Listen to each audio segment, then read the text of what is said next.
ये है मेरी सैडल बैग जो लद्दाख गई थी एंड ये है राइट साइड वाली, इसीलिए आपको यहाँ पे इतना बड़ा ये होल दिखेगा। पूरा दिन भर मैंने एक्चुअली बैग जो है वो साइलेंसर के ऊपर टिका के रखी थी, मुझे पता ही नहीं चला। पुणे में एक बहुत बड़ी फैक्ट्री आज अपन चेकआउट करने वाले हैं, तो वो वाला वीडियो अभी आएगा नेक्स्ट।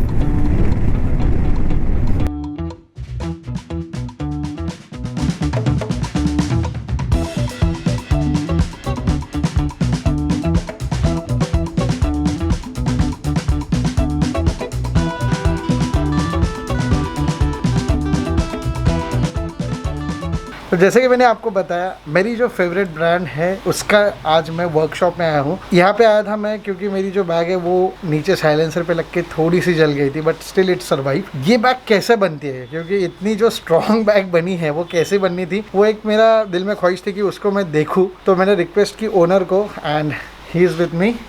नमस्कार। आज एक्सप्लेन कर सकते, मुझे पता है कि ये आपका बिजनेस है तो आप डिटेल में नहीं बता सकते, बट ये जो बैग मैंने 3-4 ट्रक्स को रगड़ी है, साइलेंसर पे जलाई है, फिर भी वो बैग पूरा लद्दाख सीरीज कंप्लीट करके यहाँ तक जो आई है, उसका प्लीज अगर आप डिटेल थोड़ा बहुत मुझे बता सको। Quality starts from the very beginning. आप फैब्रिक कौन सा लेते हो, उसका एब्रेजन रेजिस्टेंस क्या है, उसका डेनियर क्या है, उसका कोटिंग क्या है, वो रॉ मटेरियल कौन से कंपनी का है, कहाँ पे बना है, आप थ्रेड कौन सा यूज कर रहे हो, आप मशीन कौन सा यूज कर रहे हो, ये सब चीज़ों का माइन्यूट डिफरेंशिएशन रहता है हर प्रोडक्ट की क्वालिटी में। तो फॉर एग्जांपल अगर आपको मैं दिखाने जाऊँ, this is our monster machine. इस मशीन को हम लोग मॉन्स्टर कहते हैं। इसमें जुकी का मशीन है, ये प्रॉपर जापानीज कंपनी है। इसमें 2.5 इंच तक का हिटलॉन तक आप स्टिच कर सकते हो। This is the standard 3-ply thread we use. इसको आप हेलमेट भी इसको बांध के ऐसे झुला सकते हो, फिर भी ये थ्रेड नहीं टूटता। हाथ कट जाएगा। बहुत ज़्यादा थिन है, मतलब मांझे की टाइप है, मांझे टाइप पतंग उड़ाते हैं काइंड ऑफ उस टाइप का। एंड दिस इज जस्ट ये हम बेसिक स्टिचिंग को यूज करते हैं। जो हमारा मेन स्ट्रेंथनिंग का काम जो थ्रेड करता है वो ये रहता है। दिस इज क्या कहते हैं हम लोग इसको, self pre lubricated Kevlar thread रहता है ये। यहाँ से हमारी क्वालिटी शुरू होती है कि थ्रेड कौन सा है। सो this is the 6-ply Kevlar. And stitching की क्वालिटी भी जो रहती है हमारे पास की, इसे हम लोग 0 नंबर स्टिच कहते हैं। अब ये हमने जानबूझ के अलग कलर में लगाया हुआ है, टेल बैग का है ये। इतनी माइन्यूट स्टिचिंग रहती है हमारी। दैट इज ऑलमोस्ट पर इंच 15 स्टिचेस रहते हैं, रिवर्स किए हुए या फिर सभी हिसाब से। And we are probably the only one who have managed to master this technique कि किसी भी बैग पे पेट्रोल के कैन जैसी हेवी चीज़ कैसे सस्टेनेबली कैरी की जा सकती है विदाउट डैमेजिंग द बैग और विदाउट एंडेंजरिंग द राइडर। उसके पीछे का काम थोड़ा अलग है। वो वैसे ये आपने बनाया जो था पेट्रोल कैन के लिए, मैंने इसमें पेट्रोल भी रखा है और जो जो चीज़ें रखी है वो तो मतलब आपको चप्पल रखी है मैंने इसमें जो एयर पंप है वो रखा है। आपकी बैग है, आप डिसाइड करो क्या रखना है। इवन ये एक जो अपना नारियल रहता है वो भी मैंने इसमें कैरी किया था, क्योंकि 2 लिए थे, उसके बाद छुट्टा नहीं था। तो मतलब ऐसा बहुत सारी स्टोरीज रहेगी अलग अलग राइडर की, वो आपके ब्लॉग में दिखेगी। तो ऐसा सब किया है। अभी ये तो हो गया थ्रेडिंग के बारे में। इवन देखो ये जो सर है ना, ये भी बहुत बार टूटता है on a ride. And even जो जिपर्स रहते हैं वो भी, क्योंकि अपन ग्लव्स पहन के बहुत बार यूज़ करते हैं, तो और देखो हर दिन सेम नहीं रहता। कभी मॉर्निंग में आप चालू कर देते हो, दिन खराब हो जाता है, तो वो गुस्सा कहीं ना कहीं अपने सामान पे जिप को खींचते हुए निकल जाता है। तो इसके लिए क्या है, मतलब ये और ये 2 चीज़ें हैं। एंड इवन जो मैंने गाड़ी ट्रक को घिसी थी 3 बार, मैंने आपको बताया, तो ये जो मटेरियल है ये वाला, ये क्या चीज़ का है? This is 1000 denier nylon. अब आपको बहुत सारे ब्रांड्स या फिर कोई बहुत सारे बैग्स दिखेंगे, ये हो, दिस इज ऑल नायलॉन का रहता है। नायलॉन और पॉलिएस्टर में बेसिक डिफरेंस ये रहता है, पॉलिएस्टर थोड़ा सॉफ्ट रहता है, नायलॉन उतना सॉफ्ट नहीं रहता, उसका वीविंग अलग रहता है, उसका जीएसएम अलग रहता है, उसके पीछे जो कोटिंग रहती है नायलॉन की वो आपको ऐसे रैंडम दिखेगी नहीं। सो दिस इज अ यूली कोटेड फैब्रिक। यूली कोटेड मतलब क्या, उसके थ्रेड जो रहते हैं वो फैब्रिक जब वीव होता है तब वाटरप्रूफिंग का जो उनका सोल्यूशन रहता है वो थ्रेड में एनग्रेन करके वो वीव करते हैं। इसलिए ये फैब्रिक ज़्यादा लाइट वेट रहता है। और पीवीसी कोटिंग या फिर पीयू कोटिंग से ज्यादा टिकता है। पर और उसका डेनियर यहाँ पे कैसे काउंट आउट होता है, जहाँ पे जितने होल्स आपको कम दिखेंगे किसी भी फैब्रिक पे, अच्छा। उसका एब्रेजन रेजिस्टेंस उतना ज्यादा अच्छा रहता है, क्योंकि फ्रिक्शन को कैच करने के लिए कुछ मिलता ही नहीं, इट जस्ट स्लिप्स बाय। हाँ। फ्रिक्शन फैब्रिक पे कैच ही नहीं होगा। तो यहाँ से क्वालिटी चेक्स शुरू होते हैं हमारे। और चेन और इसमें कैसा रहता है, ISI मार्क के सब कंपनी है, ऑलमोस्ट सब कुछ अब इंडिया में ही बनता है। हाँ। YKK भी अब गुड़गांव में बनता है, FF तो गोवा में बनता है, मापसा इंडस्ट्रियल इस्टेट। तो these are all ISI mark companies. Proper standardise सबके प्रोसीजर्स रहते हैं।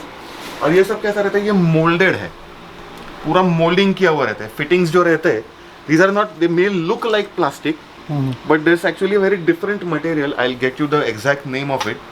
तो उसका रेजिस्टेंस जो रहता है ये चीज़ों का, ये प्लास्टिक से काफ़ी ज़्यादा रहता है। आपको मेरी बैग दिखाना चाहूँगा।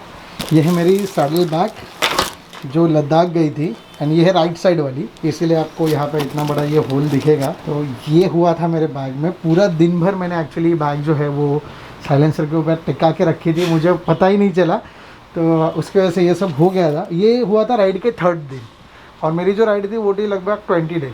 तो आगे के जो 17 दिन है AC ही मैंने चलाया है।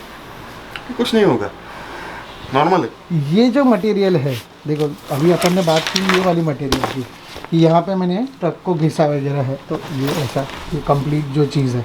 तो आपको कहीं पे देखो मार्क भी नहीं दिखेंगे, अगर कोई छोटे मोटे मार्क छोड़ेंगे तो, बट कुछ है नहीं। तो ये जो है ये अलग है फैब्रिक है, देखो सर। हाँ, तो ये क्या चीज़ है, क्योंकि इससे ना एक थोड़ा सा जो मुझे लग रहा है स्ट्रेंथनिंग जो दी गई है वो, तो इसके बारे में क्या है मुझे आप प्लीज़ बता सकते हो तो। ऑन पेपर इसका टेक्निकल नेम रहता है Rexin, but it's not actually a Rexin, it is a rubberised form of fabric. Fabric का एक कैसे बताओ आप ठीक से, पॉलिएस्टर बैग PVC भी कहते हैं, रेक्सिन भी कहते हैं, बट एक्चुअली इसका जो कंपोजिशन है इट्स हाईली रबराइज्ड। इसका भी आप देख सकते हो एकदम पतला डेनियरिंग है, तो इसलिए इसको फ्रिक्शन ज़्यादा जल्दी ये फ्रिक्शन कैच नहीं करता। क्रैश हो, नॉर्मल आपका वेयर एंड टेयर हो, कहीं घिसना हो, या फिर ये ऐसे टाइप हो। अब इससे क्या होता है, हीट जो रहती है, अब पॉलिएस्टर का अगर कोई बैग रहा तो it will catch fire. Nylon आग नहीं पकड़ता, हाँ, नायलॉन मेल्ट हो जाएगा ओवर हीटिंग पे, which is obvious for any fabric, not every fabric is Kevlar. Nylon over heat होके मेल्ट होता है। मेल्ट होने से क्या होता है, आपका बाकी जो बैग है, melting, if it catches fire is going to spread, melting is going to stay for a certain area only. जब वो पिघलने लगता है तब वो सिर्फ इतने एरिया तक ही रहे, मतलब अगर ये यहाँ पर भी जलता ना तो भी वो बैग फटता नहीं, वो हीट होके कूल डाउन होके चिपक के रहता। फिजिकल डैमेज वगैरह ये सब राइड्स पे होता ही है, अगर आपको होता है, बाइक को होता है, गियर को होता है, किसी ना किसी कुछ तो होता ही है। अनस्केच कोई बाहर नहीं आता किसी राइड से। पर राइड रुकनी नहीं चाहिए, ये हमारा मेन उद्देश्य रहता है। अभी मेरे जैसा अगर किसी और का भी अगर ये हो जाता है तो अभी इसे अपन कैसे रिपेयर करने वाले, क्या एग्जैक्टली हम करेंगे? या पूरा बैग उल्टा करते हैं फर्स्ट थिंग, क्योंकि हमारी स्टिचिंग जो है वो अंदर साइड से रहती है, बाहर से नहीं है। पूरा बैग खोल के बस ये पार्ट जो है, अच्छा इतना panel, this is actually one whole panel, यहाँ से लेकर के यहाँ तक वो एक सिंगल पैनल में है। ओके, सो ये बस निकाल के इसको पूरा यहाँ का ये जो पार्ट है, हाँ, वो अलग से स्टिच किया हुआ है, वो यहाँ तक कंटिन्यूड नहीं रहता। ओके, तो बस ये खोल के यहाँ से ये पार्ट निकालेंगे, यहाँ से ये पार्ट निकालेंगे और अंदर का चेंज कर देंगे, मतलब नया ही हो जाएगा। सही है, सॉर्टेड है। सर को पूछा कि सर कितना बड़ा है अपना इन्विक्टस, तो सर ने बताया ये और ये जो आपको अंदर दिख रहा है, दैट्स इट, बस इतना ही है। और मशीन्स भी आप कुछ बता रहे थे मुझे कि जापान से ली है। यस, तो ये जो हमारी मशीन है that is almost 20-30 years old. ये ज़ुकी की ओरिजिनल मेड इन जापान वाली मशीन है। ये अभी आप लेने चाहोगे तो ऑलमोस्ट 1,25,000 को आती है। And this is also Japanese make, double pressure foot, walking pressure foot. And वो जो अंदर बीच की मशीन है वो तो ऑलमोस्ट 70 से 80 साल पुरानी है। 80 years old. That's इसको और थोड़े साल में कोई तो जो रहता है ना Vintage में संग्रहालय, जाएगी। हाँ यस विंटेज वाले बुला लेंगे ये आपको। तुम्हें घेऊ शकता. ये तो मित्सुबिशी की मशीन है. मतलब मित्सुबिशी की मेरे पास एक है, टोयोटो की एक है, लेकिन वो तो बहुत ज्यादा पुरानी हो गई थी. And this is the army bag, oh sample ये. इसी टाइप का ब्लैक कलर में नॉर्मल यूज के लिए आएगा. आएगा। Daily use, riding, helmet attachments वगैरह वो सब. इसमें बहुत सारे एक्चुअली चीज़ें हैं कि आर्मी के हिसाब से बनाई गई है कि किस में क्या रखना है, कितने साइज़ का रहना चाहिए, तो बहुत सारी अरे चीज़ें वो हैं। तो बहुत स्पेसिफिक रहता है सब काम उनका. प्रॉपर मेटल के प्लेटिंग वगैरह वो तो हमारे आपके बैग्स में भी आने वाले. क्या बात किया था, ऑलमोस्ट मतलब सेम बैग रहेगा, सिर्फ कलर अलग। कलर अलग रहेगा और अंदर के पॉकेट्स और ये सब अलग रहेगा. जो उनका है वो उनका है, ओके, वो बाहर नहीं जाएगा. That's it for today's video. Thank you so much sir, Thank मुझे you. सच में एक बार आके ये सब देखना था। फाइनली आप आए. पिछले इतना एक बार साल से। प्लानिंग करने के बाद फाइनली आप पहुंचे. 1 साल हो गया शायद प्लानिंग हाँ चालू एक था साल, हमारा. यस यस यस, 1 साल हो गया जब से मैं यहाँ पे आने का सोच रहा था। एंड ये सब देखना था मुझे यार कि किस तरह से सब एक चीज़ें बनती है। तो चलो अभी निकलता हूँ मैं फिर से मुंबई की तरफ। जस्ट पुणे यही देखने के लिए आया था और कोई भी काम नहीं था, बस यही एक चीज़ देखनी थी। तो मिलते हैं आपको नेक्स्ट वीडियो में, तब तक ride safe, drive safe, bye bye guys.